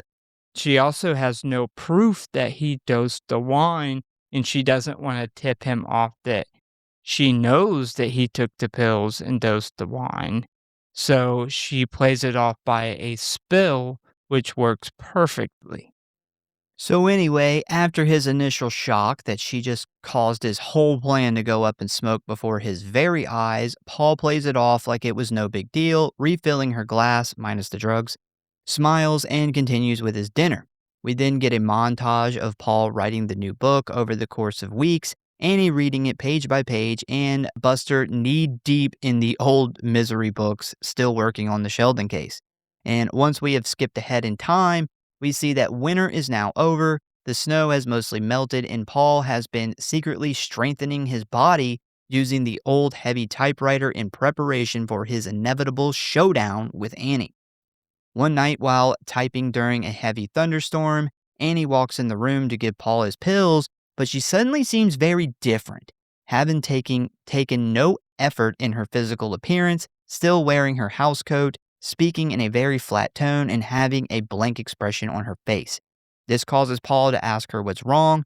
She then stops in the doorway, stares blankly into space, and then says, quote, "The rain. Sometimes it gives me the blues." She then follows this up by basically telling Paul that over the last few weeks, she has fallen in love with him as a person, but she knows that he doesn't and never will love her back. And at this point, it has become very obvious to us that Annie is experiencing severe depression from her assumed bipolar disorder. She then tells him that the book is almost done and his legs are almost healed, and she knows that he is going to want to leave soon.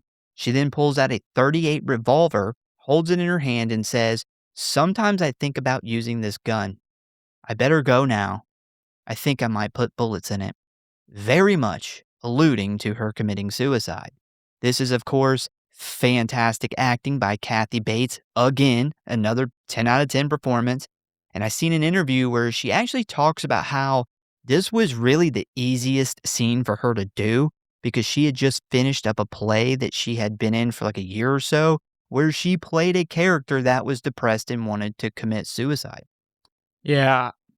And this sheds light too on her knowing that although she lives within this fantasy world of, her being in love with him and him writing this story, this perfect story, rewriting it and, saving everything, she knows in her head, she still understands that that is not reality, despite her wanting it to be and being able to convince herself during the day in the back of her mind, it's always looming that this is a kidnapped man.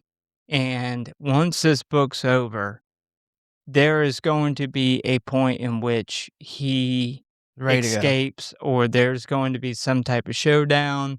And I don't think she's just alluding to suicide. I think she's alluding to murder suicide. And I think he knows this. So after that, a now very concerned Paul watches Annie, with the gun still in hand, walk outside in the pouring rain and drive off in her car. Now, realizing the stakes are much higher, he immediately escapes the room, grabbing a butcher knife from the kitchen, but what he finds next changes everything. Because in Annie's study, Paul finds a memory lane scrapbook with articles about his disappearance cut out and glued inside. And as he starts flipping the pages, he discovers a collection of newspaper clippings. And these clippings are about Annie, about her history, about the years she spent working as a nurse at a hospital and then at a maternity ward. And according to these articles, during her time at those facilities, an alarming number of patients in her care died under circumstances that were never fully explained. He also stumbles across an article showing that her father accidentally fell down the stairs at home and died, who was then found by an 11-year-old Annie. Another article details how the top nursing student in Annie's class suddenly had an accident and died which conveniently then placed Annie at the top of her class. It was also her roommate. Oh, I didn't catch that. So after she graduates with honors, she then heads to a hospital where she starts killing off patients, doctors, and even newborn babies. Towards the end of the scrapbook, articles start to detail about how the authorities begin to catch on to what Annie was doing, where she then quickly became notorious in the press as the police searched for any evidence to charge her with a crime. The last page shows that she was eventually arrested in the suspicious deaths of multiple infants, but she obviously was found to be innocent because of a lack of evidence, allowing her to walk free, but effectively ending her nursing career. Yeah, so this scene absolutely changed the way I'd seen this movie previously and very much, opens the door that she is a serial killer, like a full-blown serial killer. You get Um, rescued by an obsessive fan that's also a fucking serial killer since she was a kid. so yeah, I paused each and read every article. I Now guess you I guess he you notice some of them are just repeats. Yeah, Yeah, I yeah, did that. they all the articles where you can Yeah. see a good bit of it, they just repeat the typing, but essentially, she killed her dad at 11 by pushing him down the stairs. She killed her roommate and classmate in nursing school, making her the valedictorian and top graduate. She accepted the job at an elderly unit. She killed a local coach, high school coach that was battling cancer. She killed a former principal from a high school. She killed a former used car salesman that was very famous in the community. She's then promoted to head nurse of the ICU. Another teacher is killed after dying of unknown causes during a non fatal stay at the hospital. So she's starting to get braver as she goes on. She kills a local pediatrician who was also an author of 3 children's books. Thought that was very interesting, considering the connections of them 2 being authors. She's promoted to the head maternity nurse, where she kills her first baby, Lucy, kills the second baby. This one is completely healthy, which is when the authorities start paying attention. She's questioned in this death, and not only has this not been cleared yet, she can't help herself. And the last straw, they come in and she has smothered 3 newborn babies, perfectly healthy, and she is the one that discovered the 3 Yeah. babies, and that is when she's questioned now in 5 deaths of different babies. And she got away with it all. So you can tell that she is getting more and more brave, but she also is using this as an outlet. Like, she can't control it. It's getting worse and worse and worse. So as Paul sits there in the living room reading these clippings, the full weight of his situation finally lands on him. He is not a guest in this house. He is a prisoner. And he is completely at the mercy of a woman who is not just eccentric or obsessive, but who is genuinely, deeply, and dangerously unwell, and who has already demonstrated a capacity for violence that the newspapers laid out in black and white right in front of him. And it is at this point where he realizes Annie Wilkes is a fucking serial killer who has been taking lives since she was 11 years old, starting with her own father. Yeah, each one of those had, like, the obituary of the person she killed. There was also mementos taped in there from that person that she stole, like, off the elderly people, like rings and stuff, and I thought the most disturbing one was when she kills the second baby, she writes on a piece of, like, white sticker that she puts across the article in cursive, Yeah. "Another baby." Yep. Like, how fucking creepy is that? Yeah, so this is a very wild twist that I'm sure many people didn't see coming. And one interesting thing I came across in my research is in the book, they really don't elaborate on why Annie is the way she is. But in order to really map out the character, Rob Reiner and Kathy Bates actually got together before filming and created a backstory for her to kind of make sense of this character and specifically add more weight to this scene. And what they landed on was Annie's father violently and sexually abused her as a child, which is what led to her killing him. And once she realized she could solve any of her problems that she had just by murdering someone, that kind of became her go-to move, which is why she left such a deadly trail everywhere she went. So after that, Paul's world is spinning as he realizes his worst fears come true. Annie is never going to let him leave and will most certainly try to kill him when the time comes. And despite the fact that he cannot walk, he cannot run, and he cannot overpower her, he's going to have to figure out a way to stop her. Also, during these scenes, we get a quick cut over to Buster, who has really gotten into the Misery books, which I found hilarious. He's like, oh, Misery, she's going to jail. But he notices a line of dialogue that sticks out to him, almost like that feeling in a cop's gut that tells him this is important and maybe a clue down the road, prompting him to pull out a notepad and write it down for later. And it says, "There is a justice higher than that of man. I will be judged by him." So Annie comes home the next night and heads straight to her room, which causes Paul to be on edge for a bit. Which, by the way, I don't know if you noticed it, but that is a fantastic looking Dutch angle they do, like the house in the storm. It's like that crooked angle, the Dutch angle, makes the fucking house look almost like a haunted house. Yeah, the cinematography amps up the weird, different, uncomfortable shots as the climax scenes begin. Yeah. So after a while, she never comes down, leading to him finally dropping his guard, hiding his knife under the mattress, and going to sleep. But just a few hours later, he is awoken by a thunderstorm and a deranged-looking Annie standing over him. But before he can make a sound, she jabs him with a needle, injecting some kind of medication into his body, quickly causing him to go unconscious. He wakes up the next morning feeling very groggy and still high as a kite when he starts to notice that he has been tied down. Annie then gets his attention by telling him that she knows he has been out of his room despite her locking his door every day. Paul quickly denies this and tries to smooth things over with her, but she is sure she is right as she tells him about the little penguin statue. Yeah, I didn't mention it before, but the first time he snuck out, he bumps the table. This penguin statue thing almost falls. He catches it, but he puts it back wrong. Right before she sedates him, the fucking lightning strike on the from outside, Yeah. lighting up her fucking face. Yeah. Super, super unsettling. So once he realizes he's been busted, he tries to reach for his knife that he stashed, but Annie also found out about that one too, as she then holds the knife up in front of him, smirks, and asks if he is looking for this. She then walks to the foot of his bed and tells him that she knows all of it: the trips around the house, the knife, the lock-picking hair clip, and the fact that he went through her scrapbook. But she thought about it last night and realized that Paul just needs more time to accept the fact that he's never leaving.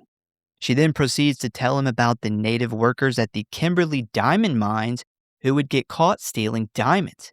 See, they still needed them to work, so there was no way they could just kill them, so they did the next best thing: took away their ability to walk. That way they could never get away, giving them no reason to steal. And how did they accomplish this, you may ask?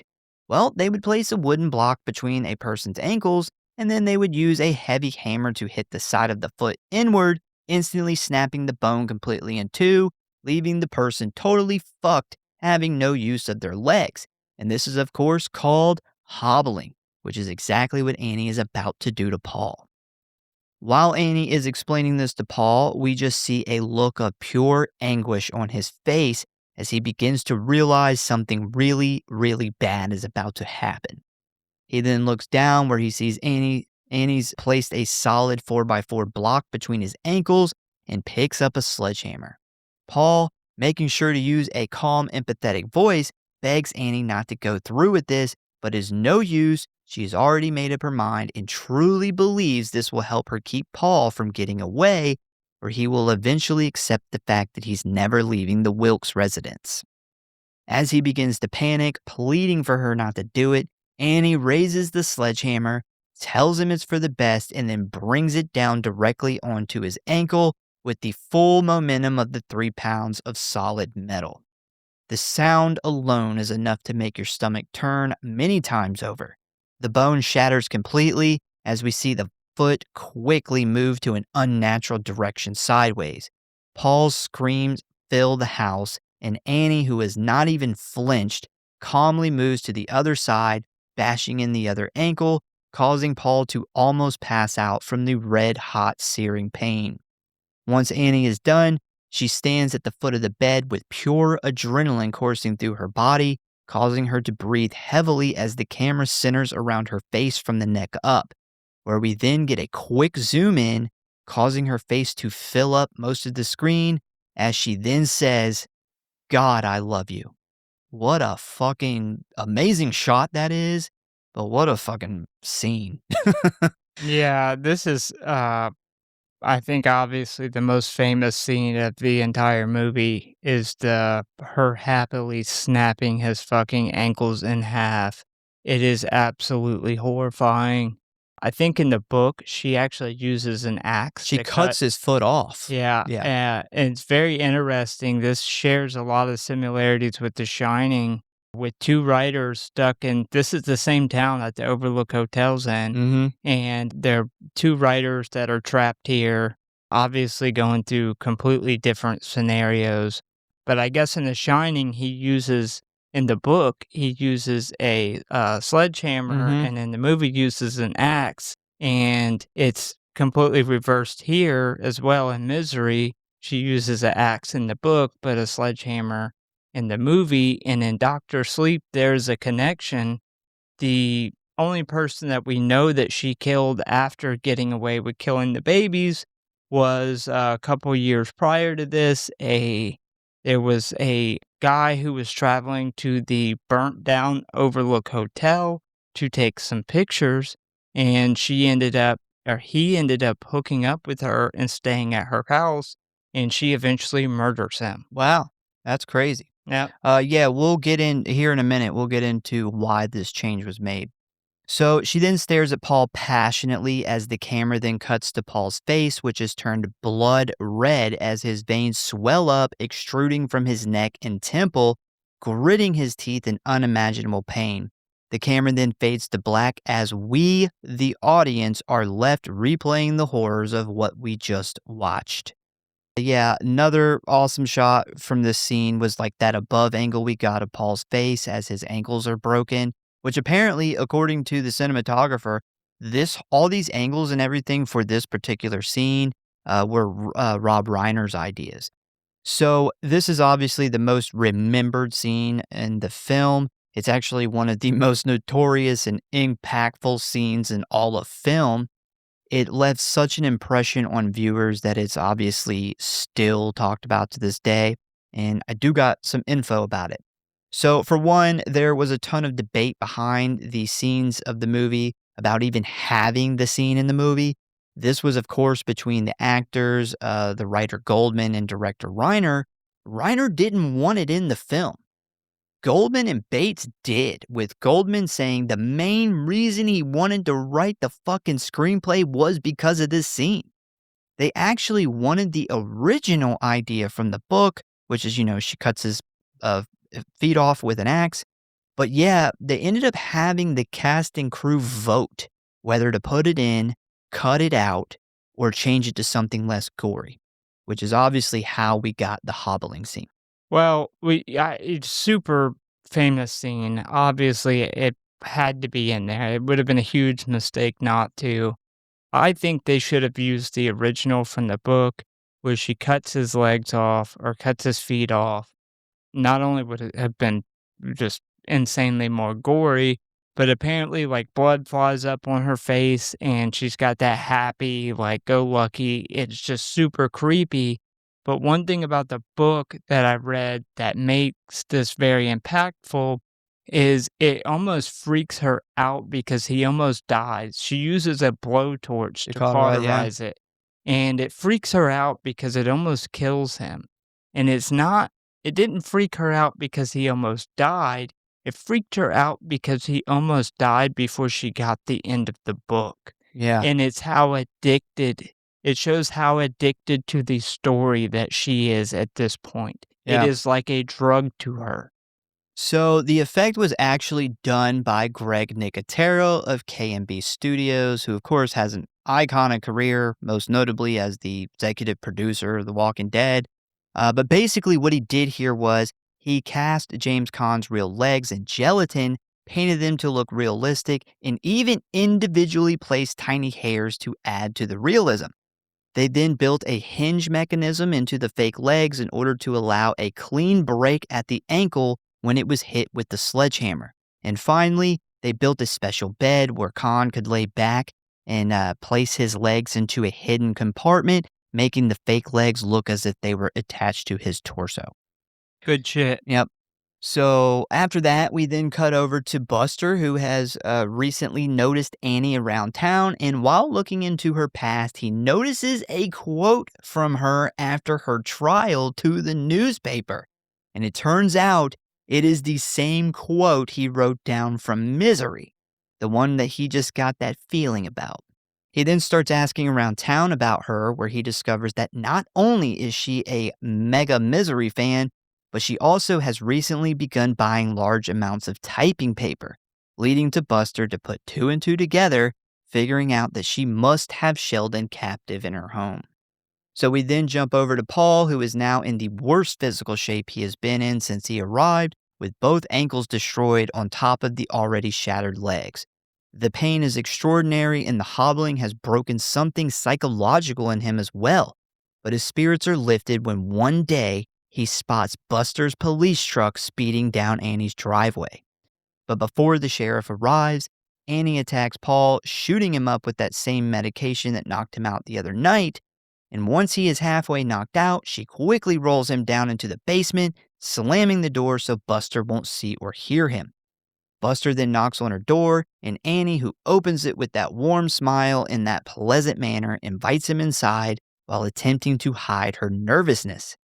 Annie then rambles on while Buster checks out the home, trying to explain that the reason that she has been buying the paper is because she is now trying to become a writer like Paul was. Now, this whole time, Paul can hear Buster in the house and is desperately trying to make noise in order to signal the sheriff. But after checking the home and finding no evidence of Paul Sheldon, he then says his goodbyes and walks out the front door when he suddenly hears a loud crash from inside, as we then cut back to Paul, where we see he has pushed over the metal grill. This immediately causes Buster to run back inside, where he discovers Paul down in the basement, and right when he thinks he's finally saved, Annie shoots the sheriff from behind with a shotgun, blowing out his torso, killing him instantly. And I was like, no! Buster's the best fucking character in the movie, man. Yeah, I like Buster a lot. Ugh. It's such a letdown every time he gets his chest blown out. I know it's coming every single time, but every time the timing is so good, it shocks me. Yeah. Like, it's so fast. Yeah, man. And he's just such a good character, and Paul Sheldon would have never survived this without this intervention. It's interesting. So when he is questioning the guy she's buying the paper from, he does say that it's 4 weeks since she got the typewriter. So it was a while after she had been holding him that she finished reading his book and went and bought the typewriter. So he's been captive for a long time. Also, her story of, like, she knows this looks bad. Yeah. The typewriter and the shrine to him and all that, like, even her on her super high Q serial killer level can't come up with anything that's that good. So Annie then stands at the top of the stairs and says that her and Paul were meant to be together forever, and she has finally realized what she was meant to do. Kill him and then kill herself so they can live happily ever after together in the afterlife, I guess. Informing him that she just loaded 2 bullets into her gun and there's no reason to be scared. But before she has a chance to complete her plan, Paul convinces her to hold off for a few hours in order to allow him to finish the book. While she gets his wheelchair, Paul then manages to steal the bottle of lighter fluid, which he plans on using in his last stand later on. As he nears the completion of the book, Annie brings him his celebratory glass of champagne, a match, and a Lucky Strike cigarette, which he then uses to set the book on fire, which causes Annie to freak out, panic, and attempt to put the flames out, giving Paul a chance to bash Annie's head in with the old typewriter, momentarily knocking her out. This causes the two to get into a violent physical fight, which takes place all over the room, leading to both Annie and Paul badly injured. Annie then attempts to run out of the room, but Paul trips her, causing her to fall and hit her head again on the typewriter, knocking her out once more, but this time for much longer. After that, Paul manages to drag himself towards the front door when suddenly a blood-soaked, rage-filled Annie tackles him from behind, leading to another fight in the hallway when Paul then manages to grab a pig statue and uses it to bash her head in for the third time, prompting her eyes to roll into the back of her head and collapse on top of a now exhausted Paul. We then cut to 18 months later, where a much healthier and better looking Paul is in New York City in a New York City restaurant meeting with his agent. He has mostly recovered, now having to walk with a cane because of the damage to his ankles, but seems to have a new outlook on his life and success. While he talks to Miss Sindel, we find out his newest book, which has nothing to do with misery, is doing very well. Sindel then brings up the idea of writing a book about what happened to him while at Annie's house all those months, but Paul quickly shoots this down, saying he isn't interested in reliving that just for a few bucks. And it is at this point where he almost freezes at the sight of Annie dressed as a waiter as she comes strolling around the corner, headed right in his direction, with the most deadpan expression. Without ever taking his eyes off of her, he tells Sindel that even though he knows she's dead, he still thinks about her from time to time.